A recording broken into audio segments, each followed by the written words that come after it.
सारासार विचार करा उठा उठी, नाम धरा कंठी विठोबाचे. तयाच्या चिंतने निरसेल संकट, तराल दुर्घट भवसिंधू. चालू. जन्मोनिया कुळी वाचे स्मरे राम, धरी हाची नेम अहर्निशी. तयाच्या चिंतने निरसेल संकट, तराल दुर्घट भवसिंधू. तुका म्हणे कोटी कुळे ती पुनीत, भावे गाता किंवा वाचे गाता गीत विठोबाचे. तयाच्या चिंतने निरसेल संकट, तराल दुर्घट भवसिंधू. महायोगपीठे तटे भीमरथ्यां, वरं पुंडरीकाय दातुं मुनीन्द्रयेः. समागत्य तिष्ठन्तमानन्दकन्दं, परब्रह्मलिङ्गं भजे पाण्डुरङ्गं. कर्पूरगौरं करुणावतारं, संसारसारं भुजगेन्द्रहारं. सदा वसन्तं हृदयारविन्दे, भवं भवानी सहितं नमामि. तपोज्ञानवैराग्यभक्तिस्वरूपं, सदालङ्कृतं साधुसन्न्यासयोगं. मुखे यस्य वेदान्तशास्त्रार्थनीतिं, नमो नारायणगिरिं ब्रह्मस्वरूपं. मस्तक हे पायावरी, मस्तक हे पायावरी. या वार करी संतांचा, वार करी संतांचा. या वार करी संतांचा, वार करी संतांचा.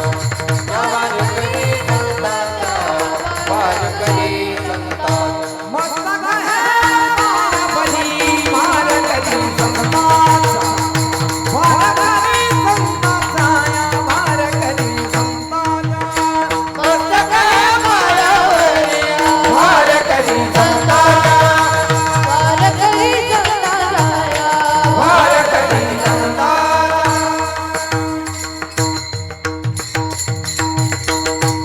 सारासार विचार करा उठा उठी, नाम धरा कंठी विठोबाचे. डिस्कमी तयाच्या चिंतने, इतकं नाही कमी, थोडा थोडा. निरसेल संकट, तराल दुर्घट भवसिंधू.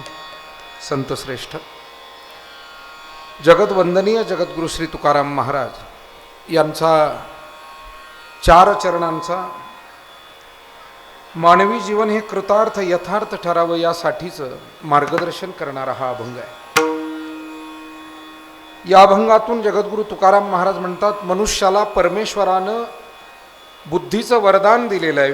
विचारशक्ती ही माणसाला सर्वाधिक आहे आणि त्याद्वारा माणसाने या जगामध्ये सत्य असत्य खरं खोटं याचं चिंतन नेहमी करत राहावं, याचं मार्गदर्शन तुकोबाराय करतात. आणि सत्य स्वरूप असलेल्या परमात्म्याची भक्ती करावी. त्या चिंतनानं भक्तीनं जीवनातील दुःख संकट निवारण होतील. प्रत्येक व्यक्तीला भगवत भक्तीचा अधिकार आहे हेही महाराज या अभंगामध्ये सांगतात. अनेक सद्वर्तनी सदाचरणी मनुष्याचं जीवन एकट्याचं जीवन उद्धरून जात नाही, तर तो आपल्या अनेक कुळांचाही उद्धार करतो, अनेक पिढ्यांचा उद्धार करतो, असंही तुकोबाराय या अभंगातून आपल्या पुढे सांगतात. संकल्पित वेळेमध्ये काही सेवा आजच्या या अभंगाच्या माध्यमातून भगवंताच्या सद्गुरूंच्या चरणी आपल्याला समर्पित करायची. तत्पूर्वी कार्यक्रमाच्या अनुषंगानं 2 शब्द परिहार देणं आवश्यक आहे. कैलासवासी चांगदेव तुकारामजी दिघे साहेब यांचं प्रथम पुण्यस्मरण आज आपल्या सर्वांच्या उपस्थितीमध्ये साजरं केलं जातं. कोल्हेवाडी तालुका संगमनेर जिल्हा अहिल्यानगर या ठिकाणचं प्रतिष्ठित असलेला हा दिघे पाटील परिवार आज दुःखांकित असलेल्या सर्व परिवारानं श्रद्धेनं भक्तिभावानं त्यांचं पुण्यस्मरण या ठिकाणी आयोजित केलं आहे. त्यामध्ये त्यांना अनमोल अशी जीवनामध्ये साथ देणाऱ्या त्यांच्या धर्मपत्नी या परिवाराच्या मातोश्री गंगा भागीरथी सुरेखाताई चांगदेव दिघे, या परिवारातले ज्येष्ठ मार्गदर्शक, त्यांचे बंधू श्री नामदेव तुकारामजी दिघे पाटील, श्री भागवत तुकारामजी दिघे पाटील,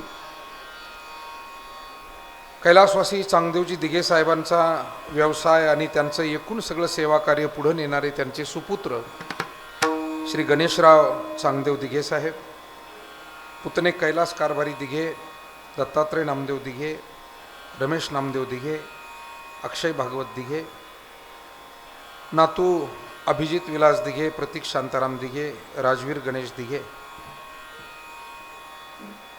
त्यांच्या मुली सविताताई, अर्चनाताई, शारदाताई, आलेले त्यांचे सर्व जावई, पै पाहुणे, व्याही,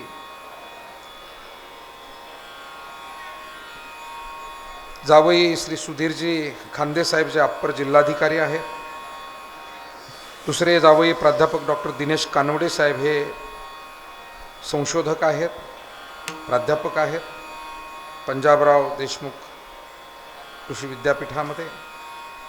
अशा पद्धतीचा अत्यंत आदर्श असलेला हा परिवार 1963 सालचा दिघे साहेबांचा जन्म आहे. एम.कॉमचं त्या काळी त्यांनी 1975 साली त्यांनी शिक्षण पूर्ण केलं. म्हणजे त्या काळाचे, जुन्या काळातले ते उच्च शिक्षित होते. आता खरं त्या काळात पोस्ट ग्रॅज्युएशन झालेल्या व्यक्तीला कितीतरी उच्च पदस्थ नोकऱ्या मिळत होत्या, परंतु चांगदेवजी दिघे साहेबांचे वडील अर्थात तुकारामजी दिघे पाटील यांचाही बांधकाम व्यवसाय होता आणि त्यामुळे त्यालाच पुढे नेण्याचं काम त्यांनी त्या काळी केलं. प्रतिकूल परिस्थितीमध्ये शेती व्यवसाय चांगल्या पद्धतीनं सांभाळला. धाकट्या बंधूंची त्यांना अत्यंत चांगली साथ या सगळ्या व्यवसायात वाटचालीमध्ये मिळाली. कुटुंबाचा नावलौकिक त्यांनी वाढवला. विशेष करून चांगदेवजी दिघे साहेब, त्यांचे सर्व बंधू, या परिवाराने धार्मिक आवड आणि धार्मिक सेवासुद्धा जतन करण्याची सेवा सांभाळली. आळंदी क्षेत्रामध्ये प्रतिवर्षी महाप्रसादादी सेवेचं आयोजन सातत्यानं ते करत आले. विविध सेवाभावी ठिकाणी जाऊन त्यांनी सतत मदत करण्याचं काम केलं. कोल्हेवाडीचं ग्रामदैवत हनुमान मंदिराच्या जीर्णोद्धारामध्ये त्यांनी अत्यंत मोलाची भूमिका निभावली आणि शैक्षणिक क्षेत्रात अमृतेश्वर विद्यालय संगमनेर खुर्द याच्या उभारणीमध्ये सुद्धा त्यांची भूमिका महत्त्वाची राहिली. ते आयुष्यभर या संस्थेमध्ये संचालक म्हणून राहिले. अशा पद्धतीनं एक सामाजिक धार्मिक कार्य करत आपल्या कुटुंबाची जबाबदारी व्यवस्थित सांभाळत आज कैलासवासी चांगदेव तुकारामजी दिघे साहेबांचं मागील वर्षी निधन झालं आणि आज त्यांचं पुण्यस्मरण आपल्या सर्वांच्या उपस्थितीमध्ये साजरं केलं जात आहे. या निमित्तानं कीर्तनाला साथसंगत करण्यासाठी आमचे सहकारी गायनाचार्य शुभमजी महाराज बनकर, नवनाथजी महाराज गीते, मृदंगाचार्य आपल्या सद्गुरू नारायणगिरी महाराज आश्रम नेवासा येथील प्रसाद महाराज तरवडे, आपल्या संगमनेर येथील सांदीपनी वारकरी शिक्षण संस्था तांगडे महाराजांच्या संस्थेचे, पोळ महाराजांचे सर्व आमचे विद्यार्थी मंडळी, त्याचबरोबर आवर्जून उपस्थित ज्येष्ठ मार्गदर्शक आदरणीय देशमुख सर, खांडेश्वर देवस्थानाचे अध्यक्ष, ज्येष्ठ नेते, ज्येष्ठ मार्गदर्शक लहानभाऊ गुंजाळ, रावसाहेब भाऊ गुंजाळ, आमचे विठ्ठल बाबा गोसावी, नामदेव भाऊ असतील, तरुण नेतृत्व आपले सर्वांचे स्नेही सुरेशराव थोरात पाटील, आमचे दत्ताभाऊ गुंजाळ असतील, गुंजाळ सर असतील, सगळी ज्येष्ठ श्रेष्ठ मंडळी, व्यासपीठावर उपस्थित मान्यवर, समोर बसलेले मान्यवर, माता भगिनी आणि विशेष करून दिघे पाटील परिवाराचे आप्तेष्ट नातेवाईक, सर्व स्नेहीजन, अतिशय नियोजित आणि संकल्पित वेळेमध्ये आपण ही सेवा समर्पित करणार आहोत. थोडासा 15-20 मिनिटाचा उशीर आपल्याला सुरू करताना झाला. 10:30ला मला सांगितलं होतं गणेश भाऊंनी की आपल्याला 10:30ला सुरुवात करायची. आमचे आपल्या संगमनेर कारखान्याचे अर्थात सहकार महर्षी भाऊसाहेब संतोजी थोरात सहकारी साखर कारखान्याचे माजी संचालक रमेश भाऊ गुंजाळ यांचाही वेळोवेळी फोन दिघे परिवाराच्या वतीनं सातत्यानं त्यांनी संपर्क केला आणि त्यांनी सांगितलं की आपल्याला 10:30ला सुरुवात करायची. पण गावात सुद्धा एक दुःखद घटना इथे खांडेश्वर मळ्यात घडली. मला वाटतं दत्तात्रय लक्ष्मण गुंजाळ, वय मला वाटतं 71 असावं त्यांचं, 70-72 असेल, 81 होतं, बरंचसं वय होतं. तर ते त्यांचं दुःखद निधन रात्रीच्याला झालं आणि सकाळी अंत्यविधी. त्यामुळे सगळी मंडळी तरी ते आटोपून वेळेत या ठिकाणी, कारण शेवटी दिघे पाटील हे पाहुणे स्नेही आणि म्हणून सर्व मंडळी उपस्थित झालीत. इतर पाहुणे कोल्हेवाडीकर मंडळी या ठिकाणी उपस्थित झालीत. मानवी जीवनामध्ये आपल्या जबाबदाऱ्या व्यवस्थितरित्या पार पडल्या की जीवन हे कृतार्थ मानलं जातं. कौटुंबिक जबाबदारी, सामाजिक जबाबदारी, धार्मिक जबाबदारी, राष्ट्रीय कर्तव्य, अशी काही महत्त्वाची कर्तव्य मानवाच्या पाठीशी आहे. मला वाटतं पहिली जबाबदारी माणसावर स्वतःचीच आहे. उद्धरेद आत्मनात्मानम नात्मानम वसादयेत. श्रीमद भगवद्गीता म्हणते आपण आपला उद्धार करावा, आपण आपल्या स्वतःला घडवावं. बऱ्याच वेळेला माणसांना वाटत असतं की कुठला तरी आशीर्वाद मिळावा, कुठला चमत्कार व्हावा आणि माझं जीवन सुखी व्हावं. परंतु आपले ऋषीमुनी, आपले संत महात्मे, आपले ग्रंथ आपल्याला नेहमी हेच सांगत आले. ज्ञानेश्वर महाराजांनी केवढं स्पष्ट लिहिलं पहा, आपुली आपण करा सोडवण.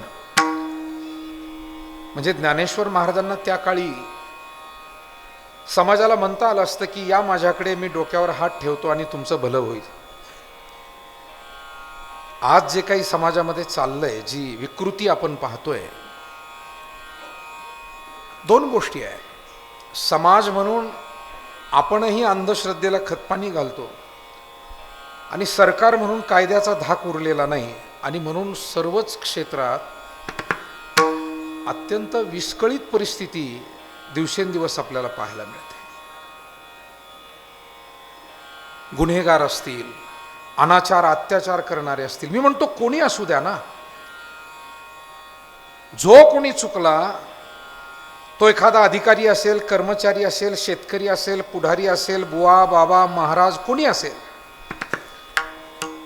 पण जर कठोर सगळ्या कायद्यांची अंमलबजावणी करून जर अन्याय तो अन्याय आहे असं समजून जर गोष्टी झाल्या, तर मला असं वाटतं अशा या विकृती जगामध्ये पोचणार नाहीत, त्या फोफावणार नाहीत.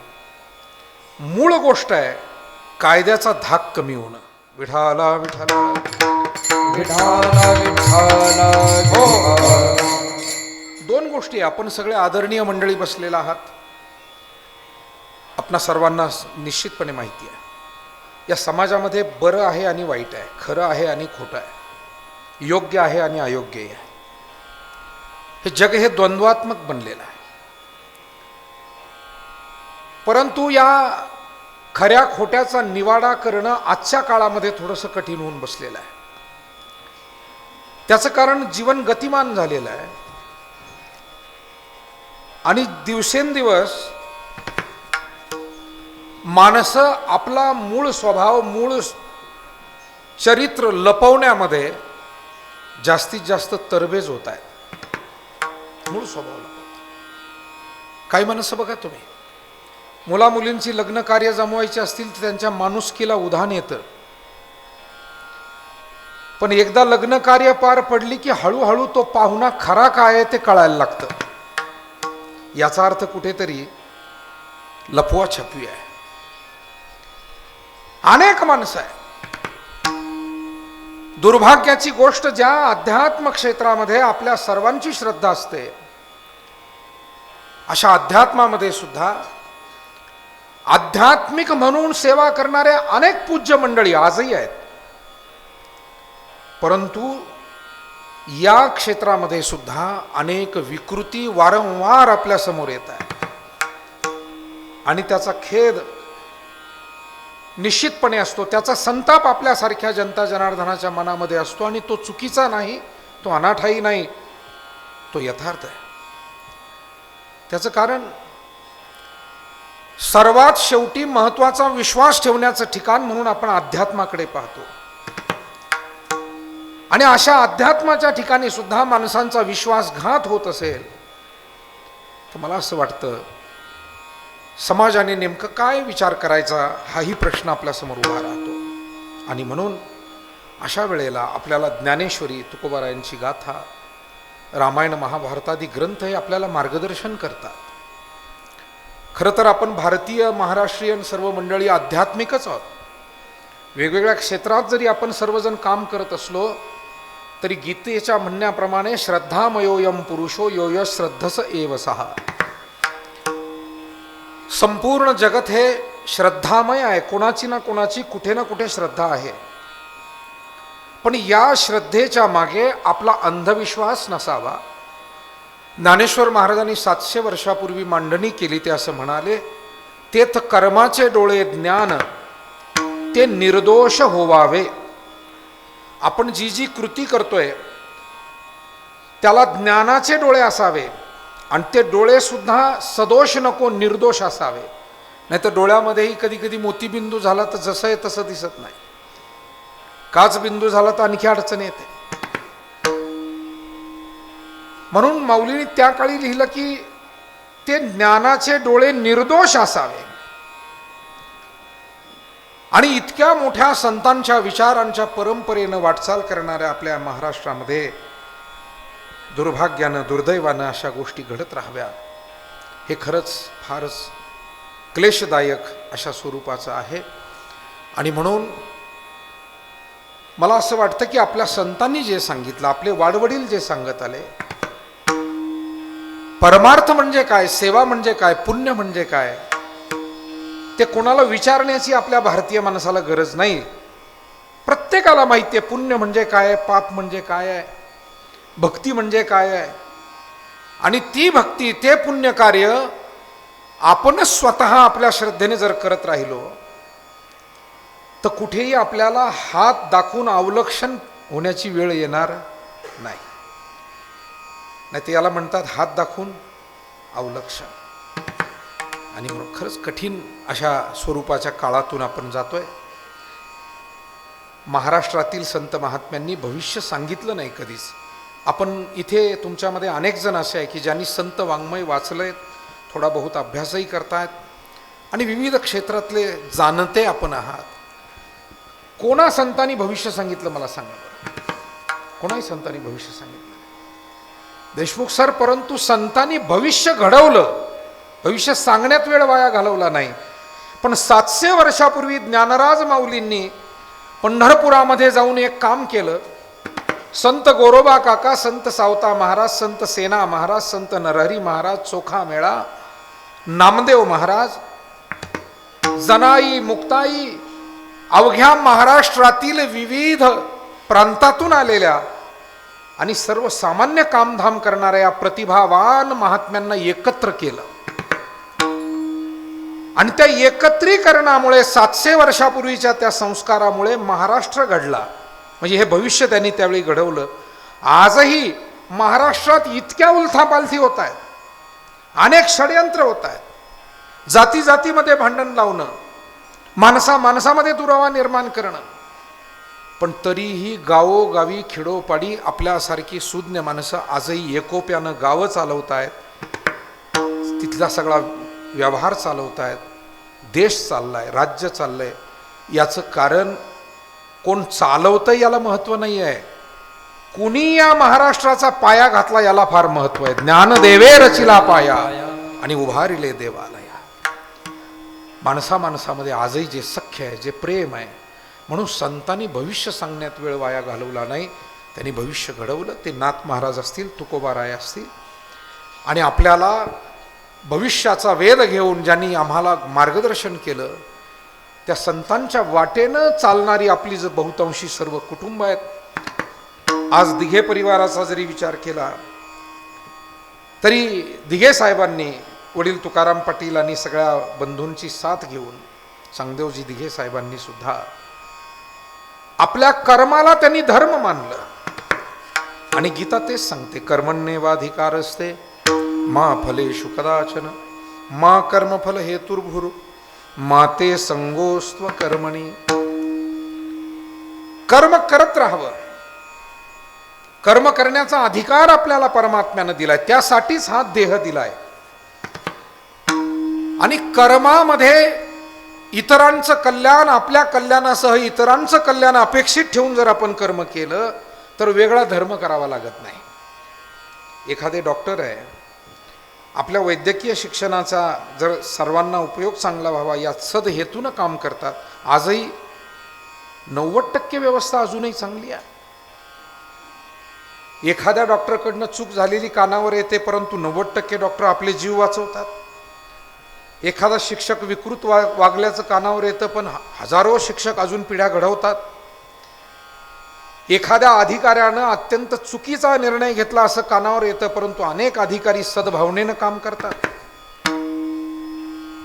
चांगली माणसं संपलीत असा अर्थ नाहीये, पण वाईट घटनांचा क्रम वाढतोय, त्याची गती वाढते आणि त्याचा परिणाम समाजामध्ये एक नैराश्याचं वातावरण निर्माण होत आहे. विठाला विठाला विठाला विठाला विठाला विठाला विठाला.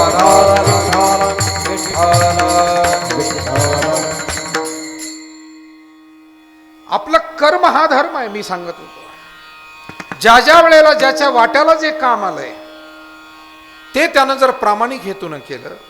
मी नेहमी पेशव्यांच्या चरित्रातली एक गोष्ट माझ्या वाचनात आली होती.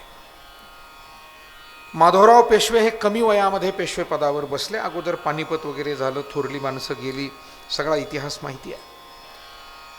आणि त्यानंतर त्यांचे न्यायाधीश होते रामशास्त्री प्रभूने. माधवराव पेशव्यांना वडिलोपार्जित पूजा अर्चा धार्मिक सेवेची आवड होती. पेशवे पदावरही ते आरूढ झाले होते. पण दुपारपर्यंत त्यांची पूजा चालायची, मग त्यांचा सावकाश नाश्ता व्हायचा आणि मग ते दरबारात यायचे. रामशास्त्री प्रभूने यांना ही काही गोष्ट बरी वाटली नाही आणि एक दिवस त्यांनी आपला राजीनामाच पाठवला. चालू ठेवा. आपला राजीनामा त्यांनी पाठवला. राजीनामा पाठवल्यानंतर माधवराव पेशवेंना फार वाईट वाटलं. काय नेमकं आपल्याकडनं चूक घडली. आणि माधवराव पेशवे स्वतःच भेटायला रामशास्त्रींना गेले की शास्त्रीजी काय चुकलं असेल तर वडिलकीच्या नात्यानं तुम्ही वडिलांच्या ठिकाणी आहात, समजून सांगा. पण तुमच्यासारखी अनुभवी जाणती माणसं जर या राज्यकारभारातून बाजूला गेली तर आम्ही चालवू शकणार नाही. शेवटी अनुभवी माणसांची गरज असते. आणि म्हणून अनुभव प्रत्येक ठिकाणी, कुटुंब व्यवस्थाही चालते अनुभवी माणसावर. आज सकाळी एक बातमी वाचली मी येताना, अहिल्यानगर जिल्ह्याच्या जिल्हा बँकेच्या संदर्भाने होती की म्हणे आता ज्यांच्या 2 टर्म झाल्या त्यांना तिसऱ्यांदा संचालक होता येणार नाही. आणि एक या जिल्ह्याचा नागरिक म्हणून मला थोडा विचार असा मनात आला, खरंच जर अनुभवी माणसं राहिले नाही तर इतका आदर्श कारभार स्वर्गीय भाऊसाहेब पद्मश्री यांनी या जुन्या पिढीपासून चालत आलेला तो चालू शकेल का. अनेक गोष्टीचे प्रश्नचिन्ह असतात, अनेक निर्णयांचे बरे वाईट परिणाम असतात. विठाला विठाला विठाला विठाला विठाला. अजून ती बातमी सर्वांपर्यंत पोहोचलेली नसेल, पण नुकतीच बातमी आली की असा निर्णय जवळजवळ काहीतरी कुठून कोणत्या पातळीवरनं होत असेल माहीत नाही. पण महाभारत असं म्हणतंय, आपलं शास्त्र काय सांगतं की ज्या निर्णयामध्ये एखादा वडीलधारा जरी नसेल तरी तो निर्णय अपात्र आहे. हे आपल्याला महाभारताने हजारो वर्षापूर्वी सांगितलं. म्हाताऱ्या माणसांचं महत्व, वडीलधाऱ्यांचं महत्व सांगताना जैन मुनी आमचे तरुण सागरजी महाराज जे कडवे प्रवचन सांगायचे, आपल्याला न आवडणारी वाक्य बोलायचे पण सत्य बोलायचे. त्यांचं असं म्हणणं होतं की वडीलधाऱ्या माणसांच्या चेहऱ्यावर सुरकुत्या पडतात वयोमान परत्वे, पण एकेका सुरकुतीमध्ये हजारो अनुभव साठवलेले असतात. आणि मग कुटुंबही चालतात, जुन्या नव्या पिढीच्या विचारांनी चालतात, समाज व्यवस्थाही चालते. माधवराव पेशव्यांच्या लक्षात आलं, रामशास्त्री सारख्या जाणत्या माणसाचं जर या राज्यकारभारातून ते बाजूला झाले तर आपल्याला हानी होईल. गेले, माफी मागितली, विनंती केली, काय चुकलं ते सांगा. आणि त्यावेळेला रामशास्त्री प्रभूने म्हणाले की माधवराव, तुम्ही पेशवे पदावर आहात, तुम्ही माझ्या नातवाच्या वयाचे असाल तरी तुमच्या पदाचा सन्मान आहे, पण माधवराव एक न्यायाधीश म्हणून आणखी तुमच्याही पुढे जाऊन बोलण्याचा अधिकार माझ्याकडे आहे. आणि म्हणून सांगतो की तुम्ही धार्मिक असाल, गोष्ट खरी आहे, देवपूजा करा, ग्रंथ वाचा, चिंतन करा, पण दुपारपर्यंत जर हेच कराल तर गोरगरिबांना न्याय कधी द्याल. म्हणून एकतर पूजा करायची का हे ठरवा, का पेशवे पदावर राहायचं हे ठरवा, नाहीतर मी बाजूला जाऊ का हे सांगा. विठाला विठाला विठाला विठाला. आपल्याकडे हिंदी भाषेमध्ये एक सुंदर वाक्य लिहिलेलं असतं, कर्म ही पूजा आहे, कर्म हीच पूजा आहे, असा त्याचा मराठी अनुवाद आहे. आणि आज समाजामध्ये अजूनही आपल्या कर्तव्यालाच पूजा मानवून कर्तव्य करणाऱ्या माता, भगिनी, गृहिणी, पुरुष, अनेक अधिकारी, कर्मचारी, शेतकरी, अनेक जण आपल्याला दिसतात की आपल्या समोरचं काम आपल्यासह सर्वांच्या हिताचं कसं होईल. आणि आपल्या संत महात्म्यांनी सुद्धा तेच मार्गदर्शन केलं. तुकाराम महाराज तर म्हणतात, आपल्या वाट्याला आलेलं काम प्रामाणिकपणे करणं ही भगवंताची पूजाच नाही, ती महापूजा आहे. स्वामी काज गुरु भक्ती, स्वामी काज गुरु भक्ती, स्वामी काज गुरु भक्ती, स्वामी काज गुरु भक्ती. पितृवचन सेवापती, पितृवचन सेवापती, पितृवचन सेवापती, पितृवचन सेवापती, पितृवचन सेवापती, पितृवचन सेवापती.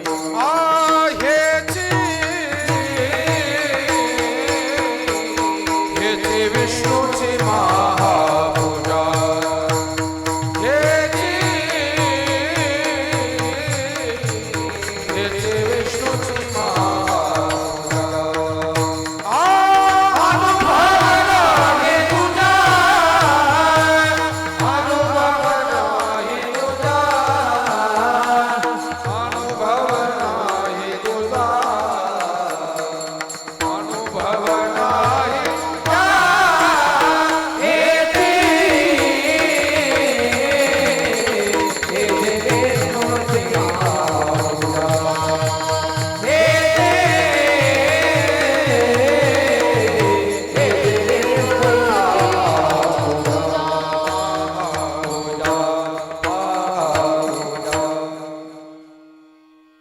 स्वामी काज गुरु भक्ती, पितृवचन सेवापती, हेच विष्णूची महापूजा. महाराज म्हणतात, सेवकानं मालकाशी प्रामाणिक राहावं, शिष्यानं गुरु सेवेमध्ये तत्पर राहावं, पती पत्नींचं सौख्य असावं, एकमेकाच्या सुखदुःखात आधार असावा, पत्नीनं पतीची सेवा करावी, पत्नीनं पतीची सेवा करावी, पतीनं पत्नीला जन्मभर चांगला सांभाळ करावा, आधार द्यावा. मुला मुलींनी, सुना नातवंडांनी वडीलधाऱ्यांच्या सेवेत तत्पर राहावं. या सगळ्या गोष्टी काय आहेत तर तुकाराम महाराज म्हणतात, हेची विष्णूची महापूजा, ही भगवंताची महापूजा आहे. म्हणजे आम्हाला शिकवलेलं चुकीचं नाही आहे, पण तरी आमचा मार्ग चुकतो हे मात्र निश्चित आहे. मूळ शिकवण ज्या ग्रंथांतून आम्हाला आली, आम्ही त्या ग्रंथालाकडेच पाहायचं बंद झालोय. बघा तुम्ही, काही तोडगे ताडगे सांगणारे लोक असतील तर तिथे हजारोंची गर्दी होते. आणि एखादे आमचे वडीलधारे पूज्य कीर्तनकार तळमळीनं रामायण महाभारतातली काही मूल्यवर्धक विषय सांगत असतील, लोक म्हणतात काय ते कीर्तन ऐकायचं, काय व्याख्यान ऐकायचं. म्हणजे जिथे ज्ञान दिलं जातं, आणि गीता म्हणते या जगात सर्वात पवित्र काय असेल तर ते ज्ञान आहे. नहि ज्ञानेन सदृशम पवित्रम इह विद्यते. पण इतक्या माहिती, तंत्रज्ञान, विज्ञानाच्या काळामध्ये माणसं विचारांच्या, ज्ञानाच्या दिशेनं जाण्यापेक्षा अंधश्रद्धेच्या दिशेनं जातात. आणि तुकोबाराय मात्र आम्हाला सावध करतात. महाराजांनी सावध करून 450 वर्ष झाले. आजही महाराजांच्या विचारांची गरज आहे, त्यांच्या मार्गदर्शनाची. आम्हाला तुम्हाला सर्वांना आवश्यकता आहे. तुकाराम महाराज म्हणतात, बाबा हो, आपल्याला परमेश्वरानं जो विचार दिला, जी विचार शक्ती दिली, ज्ञान दिलंय, त्याचा उपयोग करून नेहमी सार असार, योग्य अयोग्य याचं चिंतन करत राहा. अभंगाचं पहिलं सारा सार विचार करा मुठी, सारा सार विचार करा मुठी, सारा सार विचार करा मुठी, सारा सार विचार करा मुठी. नाम धरा कंठी विठोबा, नाम धरा कंठी विठोबा, नाम धरा कंठी विठोबा,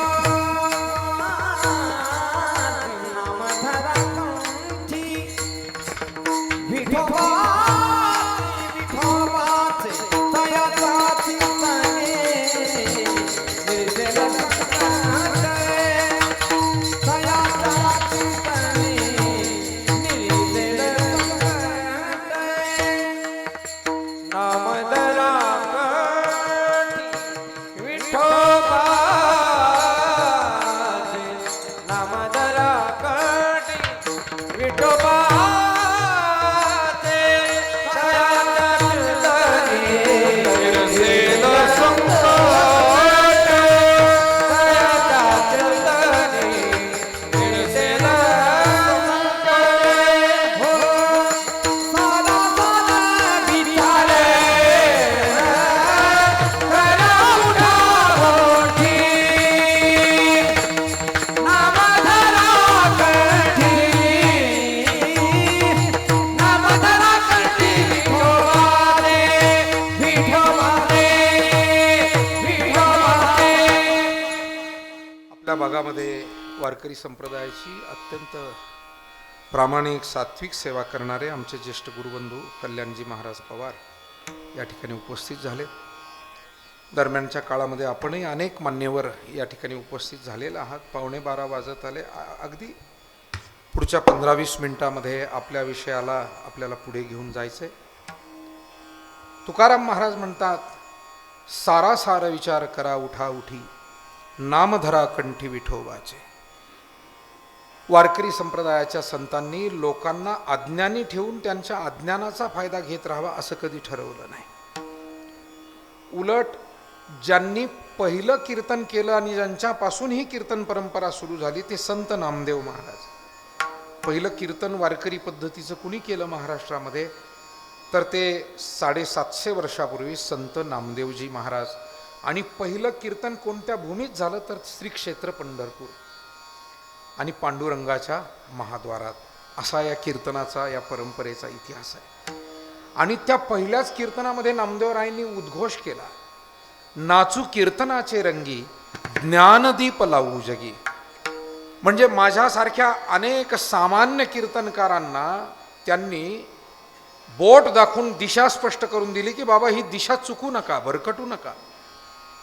कीर्तन ना करमणुकीसाठी आहे, कीर्तन ना टीका टिप्पणीसाठी आहे, कीर्तन ना कोणा लोकांचा प्रचार करण्यासाठी आहे. तर कीर्तन कशासाठी आहे? कीर्तन हे ज्ञान प्रबोधनासाठी आहे, विचारांचा प्रसाद जगाला वाटण्यासाठी आहे. आता माझ्यासारखे किती जण ते ध्यानात ठेवतात तो एक वेगळा प्रश्न आहे.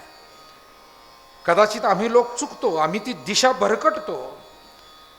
ज्यासाठी जे खरं म्हणजे प्रगट झालंय ना तत्वज्ञान, कधी कधी मूळ विचारच तिथून बाजूला जातो. म्हणजे महात्मा गौतम बुद्धांनी मूर्तीपूजा नको अशा पद्धतीनं त्यांनी अध्यात्माची मांडणी त्या काळात केली. आणि त्यांच्या निर्वाणानंतर देशमुख सर सर्वात मोठ्या मूर्ती गौतम बुद्धांच्याच बनवल्या गेल्या. म्हणजे कधी कधी मूळ विचार वेगळा असतो, पण अनुयायी उत्साही असतात नेहमी, आणि अनुयायी कधी कधी त्या विचाराला मुठमातीच देतात आणि सगळं वेगळ्या दिशेनं घेऊन जातात. विठाला विठाला विठाला विठाला विठाला विठाला विठाला. मला वाटतं हा दोष कीर्तन परंपरेकडे सुद्धा आज येतोय. अर्थात कीर्तनाच्या परंपरेमध्ये पुन्हा सांगतो अनेक पूज्य मंडळी, अनेक आदर्श मंडळी आजही आहेत. पण या कीर्तनाला सुद्धा, संप्रदायाला सुद्धा चुकीच्या दिशेनं घेऊन जाणाऱ्यांची संख्या देखील कमी नाही आहे. पैठणच्या नाथ महाराजांनी एक आचारसंहिता दिली. ते म्हणाले, भक्ती ज्ञानाविरहित गोष्टी इतरा न कराव्या, प्रेम भरे वैराग्याच्या युक्ती विवराव्या, जेणेकरुणी मूर्ती ठसावी अंतरी श्रीहरीची, ऐसी कीर्तन मर्यादा हे संतांच्या घरची. अशा पद्धतीनं विचारांचा प्रसाद आणि तुकोबार आहेत तोच देत आहेत. सारा सार विचार करा उठा उठी. या जगामध्ये खऱ्या खोट्या गोष्टींचं मिश्रण आहे आणि त्याचा निवाडा करणं खरंच कठीण आहे. तसंच सार असाराचंही मिश्रण आहे. अनेक गोष्टी अशा असतात की त्या असार असतात आणि त्यातला काही भाग हा सार असतो. एखाद्या वनस्पतीमध्ये जर का औषध काढायचं असेल तर काही वनस्पतींच्या मुळांचं औषध होतं, काही वनस्पतीच्या फळाचं औषध होतं, काही वनस्पतीच्या रसापासून औषध होतं, काही वनस्पतीच्या सालीपासून औषध होतं. अनेक प्रकार आहे. म्हणजे औषधशास्त्राच्या दृष्टीनं, आयुर्वेदाच्या दृष्टीनं विचार केला तर ज्या औषधासाठी त्या वनस्पतीचा उपयोग करायचा आहे आणि त्या वनस्पतीतल्या ज्या भागाचा उपयोग होतोय तो भाग आहे सार. समजा एखादा आयुर्वेदिक डॉक्टर आहे, पूर्वीच्या काळी वैद्य होते, आज डॉक्टर आहे, आयुर्वेदिक डॉक्टर आहे, आणि त्यांना अमुक झाडाच्या सालीपासून अमुक औषध बनवायचं आहे. मग ते झाड त्यांनी विकत घेतलं, आणून त्यांनी व्यवस्थित त्याची साल काढून घेतली. ती साल सावलीमध्ये, बहुतांशी औषधाचं जे वाळवणं आहे ना ते सावलीत आहे बरं का, ते उन्हात वाळवलं जात नाही. आयुर्वेदातलं जाणकारांना आपण विचारा. आपले सर्वांचे गुरुवर्य श्रद्धेय नारायणगिरीजी महाराज पिंपळाच्या झाडावरची छोटी छोटी ते त्याला येणारे फळं एकदम छोटं ते आम्हाला विद्यार्थ्यांना काढायला लावायचे. ते मठामध्ये एका निवांत जागी असं सावलीत वाळायला घालायला लावायचे. नंतर ते काही माय भगिनींकडून जात्यावरून दळून घ्यायचे. जातं असायचं पूर्वी, जात्यावरच दळायचे, गिरणीत नाही, इलेक्ट्रिक मशीनमध्ये नाही. आणि मग ती जी भुकटी आहे ती दुधातून घेण्यासाठी, म्हणजे पोटातले विकार आणि रक्तातले अनेक विकार त्यानं दूर व्हायचे. स्त्रियांच्या विकारांच्या बाबतीमध्ये त्याचा खूप प्रभावी गुणधर्म असायचा. परंतु हे कधी ते कीर्तनात सांगत नव्हते ही गोष्ट, किंवा आलेल्या माणसांना औषध मागितलं तरी देत नव्हते. पण फारच कुणी आडला नडला गोरगरीब घेऊन जा बाबा, त्यांचा काही तो व्यवसाय नव्हता. आणि कधी ते कीर्तनातूनही, मला उदाहरण आत्ता आठवलं म्हणून मी हे सांगितलं त्यांच्या बाबतीतलं, की आयुर्वेदातली औषधही सावलीत वाळवावी लागतात. आणि अशा पद्धतीनं सावलीत ती साल वाळवली त्या आयुर्वेदाचार्यानं, ती दळून त्याची भुकटी केली. बाकीच्या लाकडाचा त्याच्या दृष्टीनं काय उपयोग आहे? एकतर जळण म्हणून कामाला येईल किंवा अन्य काही. म्हणजे त्या आयुर्वेदाचार्याच्या दृष्टीनं ती साल ही झालं सार आणि बाकीचं लाकूड झालं असार. मला वाटतं ज्याच्या त्याच्या दृष्टीनं काही गोष्टी सारासार असतात बरं का, ज्याच्या त्याच्या दृष्टीनं. घरातल्या तरुणांसाठी मी आमच्या विद्यार्थ्यांना मगाशी येताना म्हणत होतो, म्हटलं सध्या 2 कार्यक्रम महत्त्वाचे विभागले गेलेले आहेत. वाढदिवस म्हटलं की पोरांना गेलं पाहिजे आणि मयत म्हटलं की ज्येष्ठांना गेलं पाहिजे. शेवटी नाईलाज आहे म्हटलं, सध्याची परिस्थिती तशी आहे. आम्ही एकदा काही विद्यार्थी असे कोणाकडे, आमच्या एका विद्यार्थ्याच्या घरी लग्न होतं आणि आम्ही नारायणगिरीजी महाराजांना विचारायला गेलो, महाराज आपल्या या विद्यार्थ्याच्या घरी लग्न आहे, आम्हाला जायचं आहे. महाराज म्हणे जायला हरकत नाही, पण तुम्ही आता अभ्यास करताय, मुलं कोणी ज्ञानेश्वरीचं चिंतन करतंय, गाथा पाठ करतंय, कोणी श्रीमद भगवद्गीतेचं पाठांतर, मृदंगाचा अभ्यास, अन्यान्य. तर वेळ वाया दौडू नका पोराव, महाराज त्यावेळी आम्हाला म्हणाले होते. आणि ते म्हणाले तसंही अध्यात्माचा अभ्यास करणाऱ्या विद्यार्थ्यांनी मयताला जावं, पण लग्न टाळलं तरी चालेल. कारण तुम्हाला जर अध्यात्माची दिशा धरून चालायचं आहे तर मयतातून प्रेरणा मिळेल, लग्नातून तुमचा अभ्यास संपेल म्हणे. विठाला विठाला विठाला विठाला. त्यांच्या म्हणण्याचा खूप सखोल हेतू होता. पण प्रत्येकाच्या दृष्टीनं काय गोष्ट सार आहे आणि काय असार आहे हे समजून घ्या. व्यावसायिकाच्या दृष्टीनं दुकानावर त्यानं थांबणं हे सार आहे आणि बाकीची कामं थोडी बाजूला ठेवली तरी ती असार आहे. विद्यार्थ्याच्या दृष्टीनं समारंभांना जाणं चुकीचं आहे, पण अभ्यास करणं, शाळेला वेळ देणं हे महत्वाचं आहे.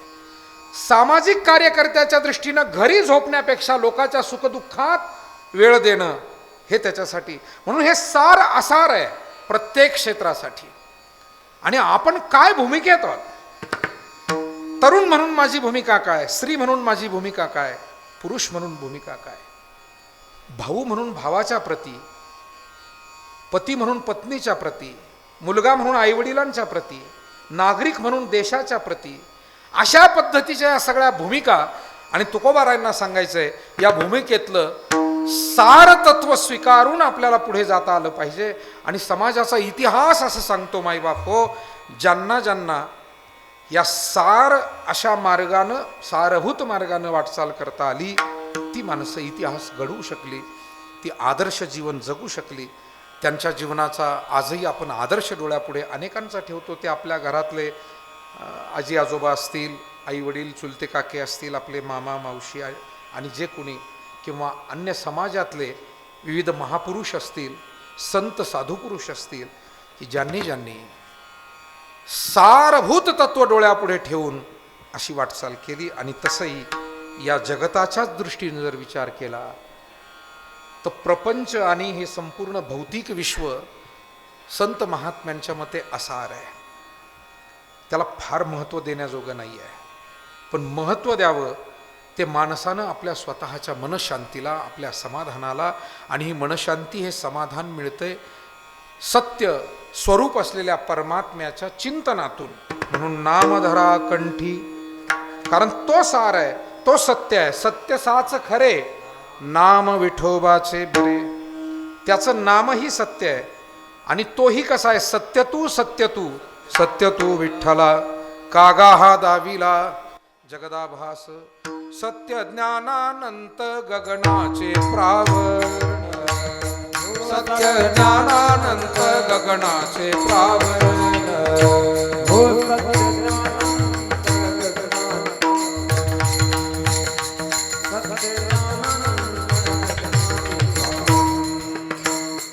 नाही रूप वरण गुण जेथ, नाही रूप वर्ण गुण जे. नाही रूप वर्ण गुण जेथ, नाही रूप वर्ण गुण जे. सत्य ज्ञानानंत गगनाचे प्रावरण, नाही रूप वर्ण गुण जेथे. पांडुरंगाच्या पूजेला आपण गेलो. पांडुरंगाच्या पूजेसाठी गुलाबाचा हार नाही नेला तरी चालेल, पांडुरंगाला तो प्रिय नाही. पण पांडुरंगाची पूजा तुळशी पत्राशिवाय होणार नाही. म्हणजे तिथे त्या पूजेमध्ये हजारो रुपयाचा तुमचा तो हार बिनकामी आहे, असार आहे. पण एक तुळशीचं पान, कारण अतिप्रिय आवडे तुळशी बुक्का, तैसीच प्रीती करी. म्हणजे कोणत्या ठिकाणी काय गरजेचं आहे हे आपल्याला समजणं फार आवश्यक आहे. याला सार म्हणतात. तर अशा पद्धतीनं या जीवनामध्ये सुद्धा भगवत भक्ती ही सार आहे. आणि ही भक्ती आपण करावी. नाम धरा कंठी विठोबाचे. पण नाव मुखी नसावं नुसतं, तर मुखानं नाम घेता घेता ते हृदयस्थ व्हावं, कंठगत व्हावं. आपण सगळे आदरणीय मंडळी आहात. आपल्याला माहिती आहे, कोणताही विषय जेव्हा एकदा मनापासून आपण करतो त्यावेळेला त्यातलं काही समाधानही मिळतं, त्यातलं फलही आपल्याला मिळतं. आणि वरवर जर आपण करत असू तर मग मात्र फारसं काही पदरी पडत नाही. आपली मुलं मुली शाळेत जातात, मन लावून अभ्यास केला की काही ना काही चांगला बदल त्यांच्यात दिसतो. पण घरचे सांगतात, जुने गुरुजी आपले म्हणायचे, गाढव मेलं ओझानन शिंगरू मेलं येरझारानं. पोरांनी जर अभ्यास नाही केला ते गुरुजी रागवायचे, अरे नुसते दप्तराचे ओझे घेऊन येता, काय उपयोग नाही तुमचा. आणि म्हणून वरवर नको आहे, नाम धरा कंठी विठोबाचे, किंवा कंठी धरिला कृष्णमणी अवघाजनी प्रकाश. अशा पद्धतीच्या नामस्मरणानं काय फल मिळेल? महाराज म्हणतात 2-3 गोष्टी आहे. एकतर अशांतता जी आपल्या अंतःकरणात आहे ती नाहीशी होईल, जीवनात दुःख पेलण्याची क्षमता तयार होईल, आणि काही दुःख संकटाचं निवारणही त्यातून होईल. अभंगाचं दुसरं चरण. तयाच्या चिंतने निर्सेला संकट, तयाच्या चिंतने निर्सेला संकट, तयाच्या चिंतने निर्सेला संकट,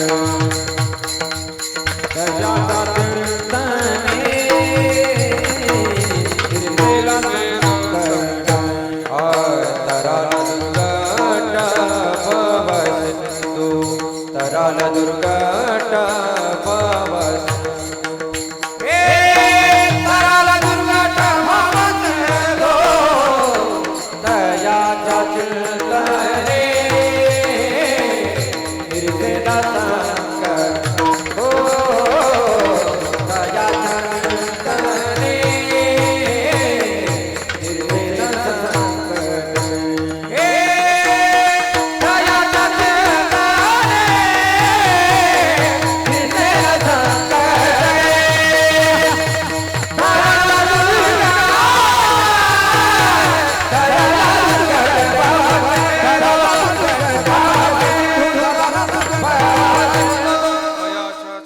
निरसेल संकट, तराल दुर्घट भव सिंधू.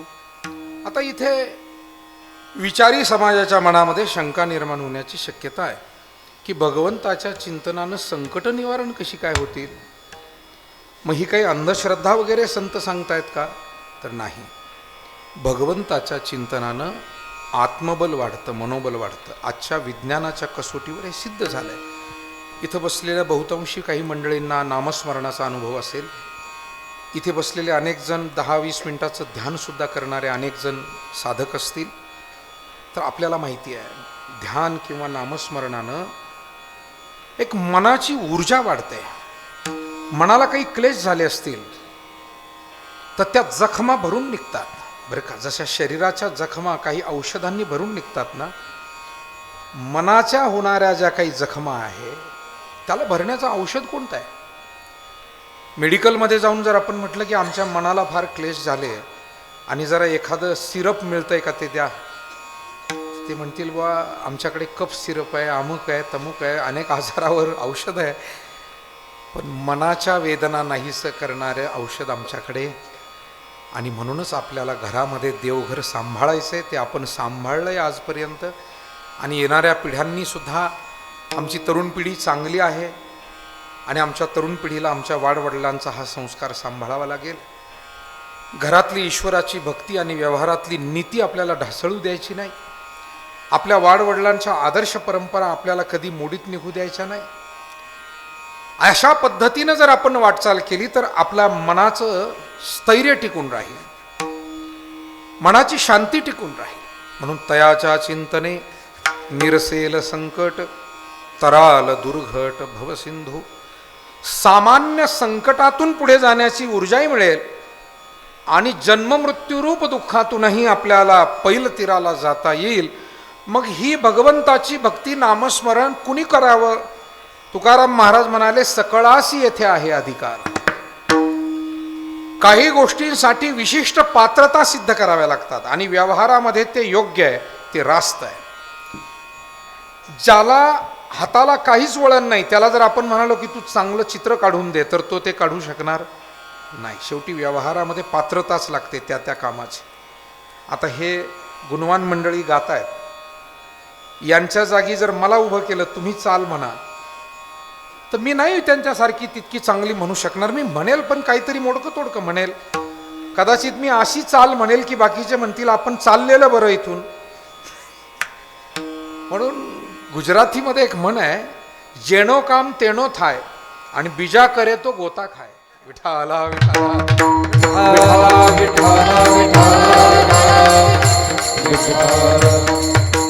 व्यवहारामध्ये इथे बसलेले कुणी आमचे इंजिनियर महोदय असतील, डॉक्टर्स असतील, कुणी अकाउंटंट्स असतील, कुणी प्राध्यापक असतील, कुणी शिक्षक असतील, शिक्षिका असतील, आदर्श असे शेतकरी, अभ्यासू शेतकरी असतील, कुणी अत्यंत चांगले कुशलतेनं व्यापार करणारे उद्योजक असतील, अधिकारी पदाधिकारी असतील. सांगण्याचा मतितार्थ इतका आहे की व्यवहारामध्ये सर्वांची पात्रता सर्व विषयामध्ये नाही, पण अध्यात्म हा एक असा विषय आहे की तिथे मात्र कोणालाही आपली पात्रता शोधण्याची गरज नाही. आपण सर्वच जण अध्यात्माची सेवा करू शकतो. सकळासी येथे आहे अधिकार, कलियुगी उद्धार हरीच्या नामे. सर्वांना अधिकार आहे. मग तो कोणत्या जातीत जन्माला आला असो, कोणत्या पंथातला असो, गरीब असो वा श्रीमंत असो, स्त्री असो वा पुरुष असो. देवपूजा सर्वांना करता येते, नामस्मरण सर्वांना करता येतं, ग्रंथाचं वाचन सर्वांनीच केलं पाहिजे, ईश्वराचं चिंतन सर्वांनी केलं पाहिजे. कोणत्याही कुळात जन्माला येऊन तो करू शकेल. अभंगाचं तिसरं चरण. जमुनिया कुणी वाचे स्मरे राम, जमुनिया कुणी वाचे स्मरे राम, जमुनिया कुणी वाचे स्मरे राम, जमुनिया कुणी वाचे स्मरे राम. धनी हाथीने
जन्मोनिया कुळी वाचे स्मरे राम, धरिहाची नेम अहर्निशी. इथे महाराजांना सर्वसमावेशक असा विचार त्यांनी मांडलाय. त्यांनी सांगितलं कोणत्याही अतिकुळात जन्माला आलेल्या सर्वांनाच ईश्वर भक्तीचा अधिकार आहे. मला वाटतं हा देश, ही संस्कृती आणि हा सगळा समाज जर सुखी आनंदी ठेवायचा असेल तर संतांचे विचारच आपल्याला मार्गदर्शक ठरू शकतात. संतांच्या विचारामध्ये संकुचितपणा नाही आहे, व्यापकता आहे. संतांच्या विचारामध्ये स्वार्थ नाही आहे, परोपकाराचा विचार आहे. सर्वांना सामावून घेण्याची उदारता त्यांच्यामध्ये आहे. आणि म्हणूनच आपल्याला हे संत विचार, अध्यात्माचे विचार पुढे घेऊन जाऊ शकतात. इथे महाराज म्हणतात, जन्मोनिया कुळीवाचे स्मरे राम, धरिहाची नेम अहर्निशी. परंतु आपलं कर्तव्य कर्म करता करता काहीतरी नेम आपण धारण करावा. ही फार चांगली गोष्ट आहे की काय अनेकांचा देवदर्शनाचा नियम असतो, पोथी पुराण काही ना काही 4 ओळी तरी वाचण्याचा नियम असतो. आमच्या तरुण पिढीमध्ये सुद्धा कोणी गणपती अथर्वशीर्ष वाचत असेल, कोणी हनुमान चालिसा घेत असेल. पण काहीतरी केलं पाहिजे, कारण त्या नियमाने एक पुण्यबल आपल्यामध्ये निर्माण होतं. पुण्य हे आपल्याला बाहेरून घेता येत नाही. विज्ञानानं आपल्याला प्लेटलेट सुद्धा घेता येतात, किडनी सुद्धा दुसऱ्याची घेता येते आणि हृदयाचं सुद्धा प्रत्यारोपण होऊ शकतं. इथपर्यंत खरं म्हणजे आपलं आदर्श विज्ञान मी म्हणेल आमचे सगळे संशोधक अभ्यासक पोचलेले आहेत. आमचे डॉक्टर साहेब या ठिकाणी आलेले आहेत, आदरणीय डॉक्टर तांबे साहेब, ते त्या क्षेत्रातले मार्गदर्शक आहेत. आपण अनेक गोष्टी प्रत्यारोपित करू शकतो, पण आपण पुण्य घेऊ शकत नाही. पुण्य विकतही घेता येत नाही, उसनंही घेता येत नाही. हे ज्याचं त्याला कमवावं लागतं. म्हणून जुन्या पिढीनं चांगलं काम केलं असेल तर त्याची फक्त प्रेरणा घेता येते, आशीर्वाद घेता येतात. पण जुन्या पिढीची प्रेरणा घेऊन नव्या पिढीनं, आणि खास करून ज्यावेळेला ही जुनी पिढी आमची एक एक निघून जाते त्यावेळेला जास्त जबाबदारी नव्या पिढीवर पडते की आता या कुटुंबामध्ये बहिणी बाळींची सेवा असेल, आलेल्या पाहुण्या रावळ्यांची सेवा असेल, देवाधर्माची सेवा, समाजाची सेवा असेल, आपल्याला आता लक्षपूर्वक करावं लागेल. कारण आपण घाईत असलो तरी आपले आईवडील करत होते, आता मात्र आपल्यावर ही जबाबदारी आहे. आणि मला वाटतं चांगदेवजी दिघे साहेबांचे सुपुत्र गणेशराव हे निश्चितपणे त्या दृष्टीनं वाटचाल करणार आहे. जसा वडिलांचा त्यांनी व्यवसायाचा वारसा सांभाळला आहे, तसा सेवेचा सुद्धा वारसा अत्यंत चांगल्या रीतीनं त्यांनी सांभाळलेला आहे. ते पुढे नेणार आहेत. सुनबाई असतील, मुलगा असेल, मुली असतील, नातवंड असतील, सगळेजण नेतील. या परिवारातले गणेश भाऊंचे चुलते असतील, त्यांचे इतर बंधू असतील. एक चांगला आदर्श परिवार कोल्हेवाडीचा.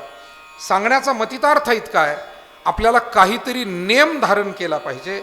आणि अशा पद्धतीनं नीतिनियमाने जीवनाची वाटचाल जर झाली तुमची, माझी आणि सर्वांची, तर केवळ आपला जीवनोद्धार होणार नाही तर कैक पिढ्यांचा आणि अनेक कुळांचा उद्धार होतो. अभंगाचं शेवटचं चरण. तुका म्हणे कोटी पुढे पुनीत, तुका म्हणे कोटी पुढे पुनीत, पविगाता गीत विठोबाचे, पविगाता गीत विठोबाचे, दयाच्या